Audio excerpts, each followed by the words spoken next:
snow.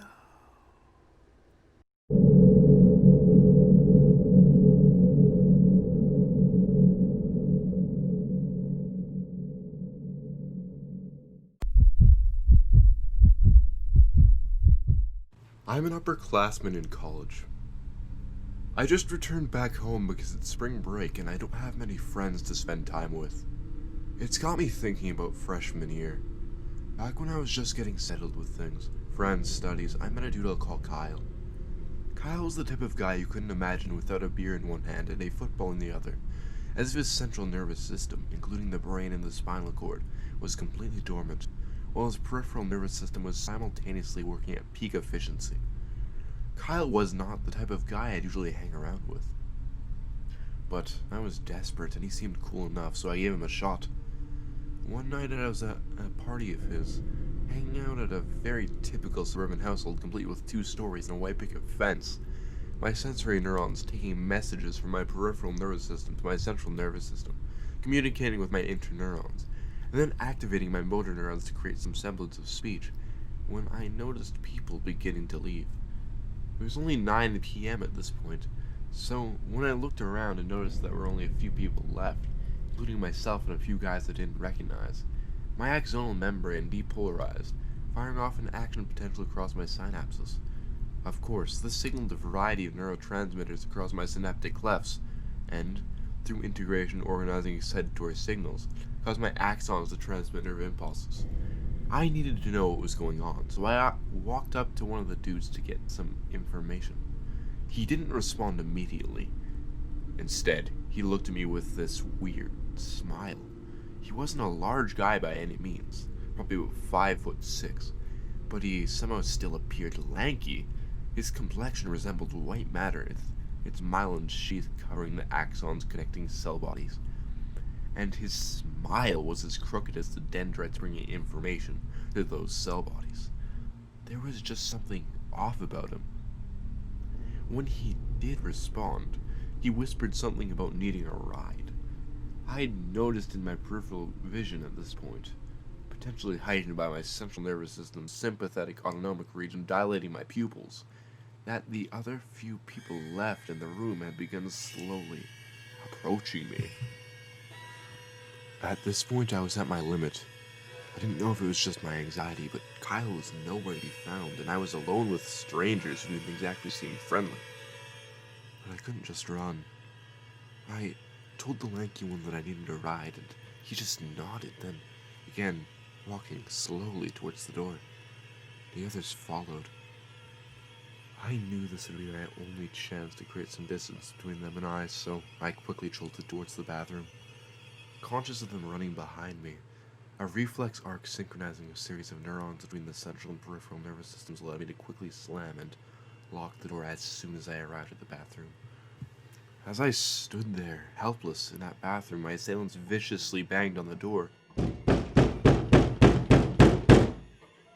tried to force their way in. I felt completely helpless, but out of nowhere I heard Kyle call my name from back in the living room. And just like that, I heard whoever those people were run out the back door. I told Kyle what had happened, and he said they had planned to just chill after the party and had no idea who the lanky man I described was. To this day, I don't know what would have happened to me if he had taken even 5 more minutes to return.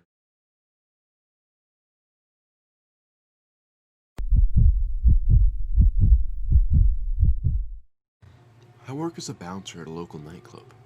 I live in a pretty small town, so things are usually pretty tame, but even so, I consider myself pretty good at my job. Maybe it's because my cerebellum is in perfect health, allowing me to perfectly coordinate my movements should conflict arise. Or maybe my basal nuclei, groups of gray matter within the brain's central white matter, are especially adept. Who knows? Either way, I'm not easily intimidated. There was one time, though, a few years back when something strange pulled me out of my zone. It was about 4 a.m. on a Friday night when I remember the club wasn't too busy. Usually late nights were the club's peak, so I found this unusual. I remember I was just chilling out, on my phone, using my sulci groove divided brain hemispheres and my corpus callosum to do whatever I wanted, when 2 people just appeared from opposite sides of me. I looked up and saw them crossing each other, a blonde woman and a man in a hoodie, when I noticed the blonde swipe something from the man's pocket. So, like anyone in my position would do, I used the primary motor areas of my cerebrum, found primarily in the frontal lobe, to stand up. By this point, the man had already turned the corner, so I knew if I wanted to be the hero here, I would have to just confront the woman. So I began briskly walking down the dark street, trying to catch up to the thief. But this just felt weird. Other than a faint humming sound, there was just silence. Nobody was around. And somehow, two people had simultaneously passed me at once.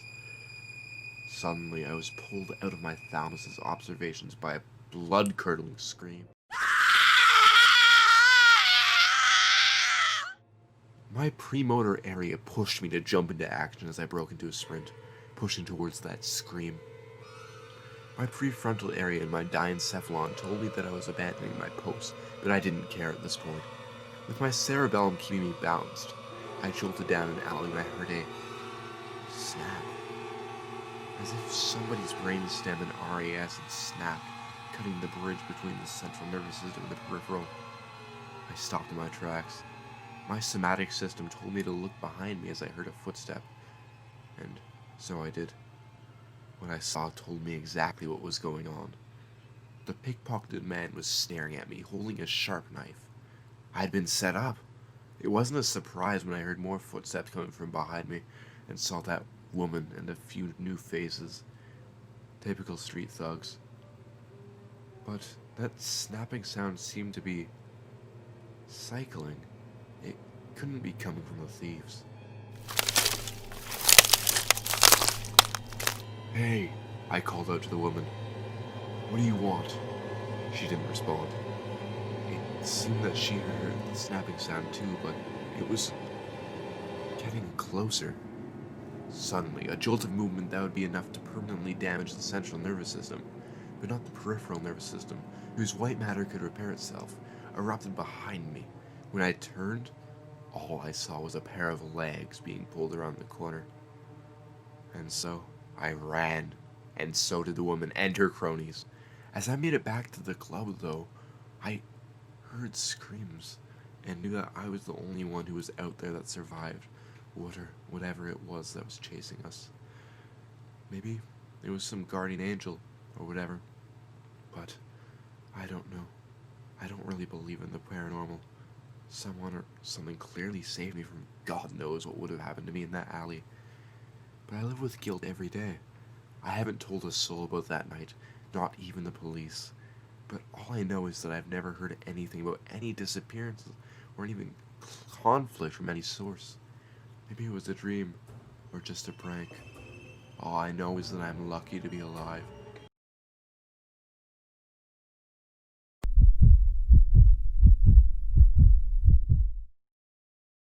I'm a mortician in New York City.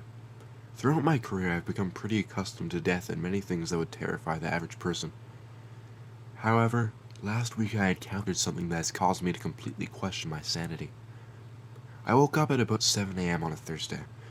Around when I was just about ready to leave for work, I think it was about 8:30, I noticed a strange-looking vehicle across the street. Now, I don't live in a gated community or anything, but strangers don't tend to visit my neighborhood often. Plus, this car had a really odd vibe to it, all black with tinted windows like from Men in Black. But I'm not that paranoid, so I didn't think much of it. I became a bit more nervous, however, when I was about halfway to work. I noticed that same black car was tailing me, and quite frankly, I didn't know what to make of it. I was thinking that maybe it was one of my friends messing with me, or maybe it was someone who needed to reach me, but that uncertainty didn't help much. The weirdness didn't stop after I arrived at work, either. I didn't notice the car pull in next to me, but there was this strange tension in the air the entire time I was working. It wasn't the actual work that got to me, no, I was used to that, but being alone and knowing that somebody could have been following me really made me nervous. Just when things were starting to feel a bit lighter, there was a quiet, albeit noticeable banging in the vents of my building. This ominous sound sent a chill throughout my central nervous system, from my brain, protected by my skull and surrounded by cerebral spinal fluid encasing meninges, to my brain ventricles, all the way down the hollow vertebrae-lined central canal of my spine. I quickly raised my right hand to my forehead, using the left half of my frontal lobe sending signals through with the tracks of my spine's gray matter, interfacing using its white matter. Suddenly, I heard a clatter in the hallway. If it weren't for my intervertebral discs cushioning my vertebrae, I'm sure I would have collapsed at this point. I was beginning to panic, but I knew I had to make a choice. The room I was in was very enclosed.